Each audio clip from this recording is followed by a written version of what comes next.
Hello friends, welcome back to my channel banker and mentor. तो friends, जैसा कि आप सभी को पता है कि आपका आरबीआई असिस्टेंट 2023 के लिए जो है नोटिफिकेशन वो आउट हो चुका है आज, और आपकी जो है रजिस्ट्रेशन प्रोसेस जो है वो आज से शुरू हो चुकी है। तो आज की इस वीडियो में मैं आपको कुछ इंपॉर्टेंट पॉइंट बताऊंगा जो आपको फॉर्म अप्लाई करने से पहले जान लेने चाहिए। इस वीडियो को आप फॉर्म अप्लाई करने से पहले ज़रूर देखें, उसके बाद ही जो है आप आगे जाके जो है फॉर्म फिल करें। और आप इस वीडियो को देखोगे तो आपके लिए बहुत बेनिफिशियल रहेगा, और आपको जो है फिर अपनी पूरी प्रोसेस के दौरान जो है वो कोई दिक्कत नहीं आएगी। तो वीडियो को लास्ट तक जरूर देखें फ्रेंड्स, चैनल को जरूर सब्सक्राइब कर लें, और अगर आपको वीडियो अच्छी लगे तो वीडियो को लाइक करें और अपने दोस्तों के साथ भी जो है वो शेयर करें। तो चलिए आज की वीडियो को शुरू कर लेते हैं। मेरा नाम है Ramdev, currently working as an associate in State Bank of India. तो फ्रेंड्स, क्या आज की इस वीडियो में मैं आपको बताने वाला हूँ, इसमें मैं बेसिकली आपको जो है बताऊंगा कि क्या क्या जो इम्पोर्टेंट चीज़ें हैं, जो इम्पोर्टेंट पॉइंट है। देखिए, नोटिफिकेशन पीडीएफ सब लोगों ने पढ़ लिया, पर जो इसमें कुछ इम्पोर्टेंट बेसिक जो पॉइंट होते हैं जो फॉर्म फिल करने से पहले आपको जान लेने हैं, बेसिकली आरबीआई की सिलेक्शन प्रोसेस के ऊपर, उसकी फॉर्म फिल करने की प्रोसेस में आपको जो जान लेने हैं, इस वीडियो में मैंने उसको ही नोटिफिकेशन के साथ पीडीएफ के साथ आपको जो है बताया है। और फ्रेंड्स, अब देखिए, वैकेंसी तो बहुत कम है, तो मैं आपको नहीं बोलूँगा कि आप फॉर्म फिल करो या ना करो, ये देखिए आपकी इच्छा है। फॉर्म, अगर आप देखिए फाइनेंशियली स्ट्रोंग है, अच्छे हैं, तो मैं कहूँगा कि आपको फॉर्म फिल कर देना चाहिए, और आपको जो है फॉर्म वो जो है एग्ज़ाम वगैरह जो है आपको देना है अपना बेस्ट। और इससे क्या होगा कि अगर जो अभी जिनकी प्रिपरेशन अभी शुरू हुई है उनको भी एक आइडिया मिल जाएगा कि किस तरह का एग्ज़ाम आता है, कितनी कट ऑफ रहती है, क्या होता है, तो वो भी आपको जो है एक आइडिया मिल जाएगा। तो चलिए आज की इस वीडियो को देख लेते हैं इंपॉर्टेंट पॉइंट्स। तो फ्रेंड्स, चलिए देख लेते हैं आरबीआई का जो नोटिफिकेशन आया है उसको डिटेल में एक बार जो है समझ लेते हैं। मतलब ब्रीफ में जो जो इम्पोर्टेंट पॉइंट है वो मैं आपको जो है बता देता हूँ। तो देखिए, सबसे पहले देखिए, आपने पीडीएफ तो देख ही ली होगी है, फिर भी मैं आपको जो है बेसिक जो मेन जो डिटेल है जिसके ऊपर आपको फॉर्म भरने से पहले ध्यान देना है, वो मैं डिटेल आपको बता देता हूँ। तो सबसे पहले देखिए, पोस्ट जो है वो 450 पोस्ट हैं, ठीक है। मोड ऑफ एप्लीकेशन की आप बात करो तो ऑनलाइन जो है आपको पता ही है कि भरा जाएगा। देन उसकी जो इम्पोर्टेंट डेट है वो आज से शुरू होकर आपकी 4 अक्टूबर तक चलेगी, और आपकी जो प्रीलिमिनरी एग्ज़ाम की जो टेंटेटिव डेट है वो आपकी 21 और 23 अक्टूबर है, और मेंस जो है वो 2 दिसंबर को है, ठीक है। अब हम बात कर लेते हैं डिटेल्ड नोटिस की। अब मेन बात जो है वो आती है यहाँ पर।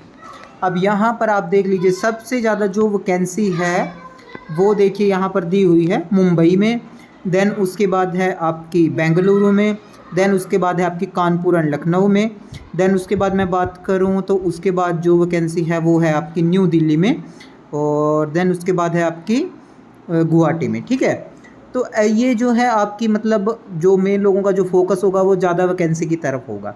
अब यहाँ पे मैं आपको एक बात बता देता हूँ इम्पोर्टेंट, कि सबसे पहले आपको क्या करना है, आपको जो है आप जिस भी स्टेट से आप ऑफिस से, जिस भी ऑफिस से भरने जा रहे हो आरबीआई असिस्टेंट का एग्ज़ाम, तो आपको जो है वहाँ का एलपीटी लैंग्वेज प्रोफिशिएंसी टेस्ट भी वहाँ का जो है आपको क्वालिफाई करना पड़ेगा। और आजकल क्या है फ्रेंड्स, सारे जो बैंक हैं वो एलपीटी में जो है वो सिंसियर होने लगे हैं, मतलब स्ट्रिक्ट होने वो लगे हैं।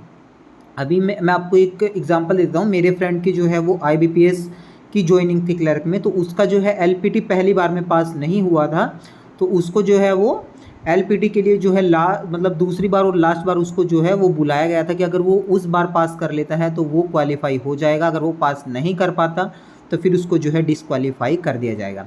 और आरबीआई जो है वो तो सब बैंकों का बाप है, तो आरबीआई का तो एलपीटी जो टेस्ट है वो जो है वो बहुत स्ट्रिक्ट होता है। और आपने ये सुनी भी होगी बात कि जो है बहुत सारे जो बच्चे हैं वो एलपीटी में ही जो है रिजेक्ट हो जाते हैं। तो फॉर्म फिल करने से पहले आपको ये ज़रूर देख लेना है कि आप जिस भी ऑफिस से भर रहे हो वहाँ पे जो है कौन कौन सी जो है लैंग्वेजेस जो है वो मांगी गई है। तो मैं अब बाकी आपने जो है वो देख लिया होगा, फिर भी मैं जो है आपको एक बार एनेक्चर इसका जो है दिखा देता हूँ कि कौन कौन सी जो है आपको लैंग्वेजेस जो हैं वो चाहिए होंगी। तो हम यहाँ पे देख लेते हैं, लैंग्वेज प्रोफिशिएंसी टेस्ट आपका होगा, तो अनेक्चर भी देख लेते हैं। अब जैसे कि अहमदाबाद में आपकी गुजराती लैंग्वेज, बेंगलुरु में आपकी कन्नड़ा, उसके बाद भोपाल में हिंदी, भुवनेश्वर में उड़िया, चंडीगढ़ में आपकी पंजाबी या हिंदी में से आप जो भी आपको आती है, चेन्नई में तमिल, गुवाहाटी में ये सारी जो हैं वो, और उसके बाद हैदराबाद में तेलुगु, जयपुर में हिंदी, जम्मू में उर्दू, हिंदी, कश्मीरी, कानपुर एंड लखनऊ हिंदी, कोलकाता बंगाली, नेपाली, मुंबई जहाँ सबसे ज़्यादा वैकेंसी है वहाँ पे है मराठी और कोंकणी, नागपुर में मराठी और हिंदी, न्यू दिल्ली में आपकी हिंदी, पटना में आपकी हिंदी और मैथिली, तिरुवनंतपुरम एंड कोची में आपकी मलयालम। तो ये जो बेसिक मतलब जो सबसे इम्पोर्टेंट है वो है आपका लैंग्वेज, लोकल लैंग्वेज जो भी मांगी गई है। आप वैकेंसी को तो देख लेते हो कि वैकेंसी इतनी है तो मैं यहाँ से फिल कर देता हूँ, पर आपकी पूरी मेहनत बर्बाद हो जाएगी अगर आप एलपीटी में अच्छा परफॉर्म नहीं कर पाए, क्योंकि आरबीआई जो है वो एलपीटी जो है वो बहुत उसका स्ट्रिक्ट होता है। मेन बात है आपकी ये, ठीक है। एक बात आपकी हो गई लैंग्वेज प्रोफिशिएंसी टेस्ट के बारे में। अब दूसरी बात ये है, जैसे कि जो लोग हैं मतलब आपके जैसे जो ईडब्ल्यूएस से बिलोंग करते हैं या फिर आपका ओबीसी कैटेगरी से जो है वो बिलोंग करते हैं, तो उनके लिए क्या यहाँ पर दिया गया है, तो देखिए यहाँ पर दिया गया है candidate belonging to OBC category but coming in the creamy layer, मतलब जिनकी जो है फैमिली इनकम जो है 8 लाख से ऊपर है तो वो जो है क्रीमी लेयर में आते हैं। और जो क्रीमी लेयर में आते हैं तो उनको कोई भी रिजर्वेशन नहीं दी जाएगी ओबीसी की, वो जनरल में ही काउंट होंगे और उनको जनरल में ही फॉर्म भरना पड़ेगा, ठीक है। उसके बाद जो अपने आप को ओबीसी बता रहे हैं नॉन क्रीमी लेयर के अंडर, तो उनके पास इन्होंने साफ साफ लिखा हुआ है the OBC candidate claiming reservation under the said category must produce OBC non creamy layer certificate based on the income for the financial year 22-23, 21-22 and 20-21 and मतलब आपके पास 21-22, 22-23, 23 और 22-23 का जो है 20-21, 21-22 और 22-23 का आपके पास जो है ओबीसी का सर्टिफिकेट बना हुआ होना चाहिए, और वो जो है इशू आपका जो है 1 अप्रैल 2023 से पहले होना चाहिए फॉर द फाइनेंशियल ईयर 2022-23, ठीक है। उसके बाद आपका जो है सर्टिफिकेट इस तारीख में बना होना चाहिए, ठीक है। और ऐसा ही फिर इन्होंने बताया हुआ है कि जो ईडब्ल्यूएस कैटेगरी का है उनका भी इनकम एंड एसेट सर्टिफिकेट है वो आपका फॉर द फाइनेंशियल ईयर 2022-23 का है and valid for the year 2023-24, ठीक है। कैंडिडेट शुड नॉट, ठीक है, इसका भी मतलब जो है आपका ऐसे मतलब इस ईयर का बना होना चाहिए, ठीक है। तो मेन बात यहाँ पे ओबीसी के लिए दोबारा से आप देख लीजिए, एक बार नोटिफिकेशन ध्यान से पढ़ लीजिए अप्लाई करने से पहले, ठीक है। उसके बाद आपका तो फिर इम्पोर्टेंट क्या है, आपका एक लैंग्वेज हो गया, एक आपका सर्टिफिकेट से रिलेटेड हो गया, देन आपका क्या है, देन तो आपका देखिए उसके बाद है एलिजिबिलिटी क्राइटेरिया, मतलब इसमें जो है एजुकेशन क्वालिफिकेशन की मैं बात करूं तो उन्होंने क्या है 50% जो है मार्क्स आपके होने चाहिए। देखिए यहाँ पे ये दिया हुआ है, ये दिया हुआ है यहाँ पे 50% मार्क्स आपके होने चाहिए। अगर आप 49.99 भी आपके मार्क्स हैं तो वो 50% काउंट नहीं होंगे, उनको लेस देन 50 ही माना जाएगा, ठीक है। तो आपके जो हैं ये देखिए यहाँ पे लिखा है 49.99 will be treated as less than 50%, तो आपके कम से कम जो है 50% मार्क्स तो होने ही चाहिए आपकी ग्रेजुएशन में, बैचलर में, ठीक है। उसके बाद ही आप अप्लाई करने के लिए एलिजिबल हो। आपकी नेक्स्ट बात आ जाती है एज से रिलेटेड। आपकी जो एज है 1/9/2023 को आप जो है वो 20 साल से लेके 28 साल के बीच में हो। आपकी जो डेट ऑफ बर्थ है वो 2 सितंबर 1995 से लेके 1 सितंबर 2003 के बीच में ही हो, ठीक है। उसके बाहर ना हो, मतलब 2/9 से पहले ना हो और 1/9/2003 के बाद ना हो, ठीक है। ये आपको देखना है। और फिर एज का क्या है, SC/ST को जो है 5 साल का रिलैक्सेशन मिल जाता है, OBC को जो है 3 साल का मिल जाता है और PWD वालों को जो है 10 साल का दिया हुआ है यहाँ पे। जनरल के लिए 10 साल का, OBC के लिए 13 का और 15 साल का जो है SC/ST के लिए, ये आप देख लीजिएगा।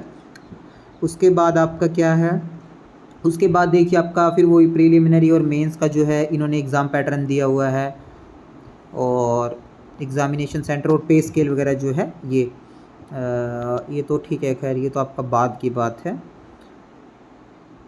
एप्लीकेशन प्रोसीजर, मतलब ये तो आपका एप्लीकेशन आपको कैसे भरना है, कुछ इसके जो आप फॉर्म तो भरते ही होंगे, तो बेसिकली ये फॉर्म भी जो है आपको वैसे ही भरना है। और आपका जो फॉर्मेट वगैरह जो है इन्होंने दिए हुए हैं कि अलग अलग प्रकार से, देखिए कि आपको ऐसे ऐसे बनाना है। ये एक बार ज़रूर एनेक्चर 4th आप ज़रूर पढ़ लेना, लोकल लैंग्वेजेस वाला। उसके बाद प्रीलिमिनरी और मेंस के सेंटर दिए हुए हैं, देन ऑफिस वगैरह का जो है एड्रेस दिया हुआ है। तो ये सब जो है, ये जो कुछ इम्पोर्टेंट टिप्स थे, या फिर मैं बोलूँगा कि जो मस्ट वॉच जो पॉइंट्स थे आपको देखने चाहिए अप्लाई करने से पहले, तो ये जो थे, ये बताने जो थे ज़रूरी थे। ठीक है फ्रेंड्स।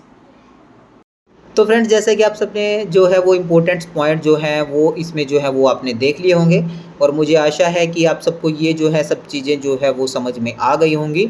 और फ्रेंड्स, इन चीज़ों का आप फॉर्म भरने से पहले ज़रूर ध्यान रखें, नहीं तो फिर आपको जो है बाद में दिक्कत हो सकती है। तो बस आज की वीडियो में इतना ही friends. Thanks for watching. Subscribe the channel for more updates. Have a nice day.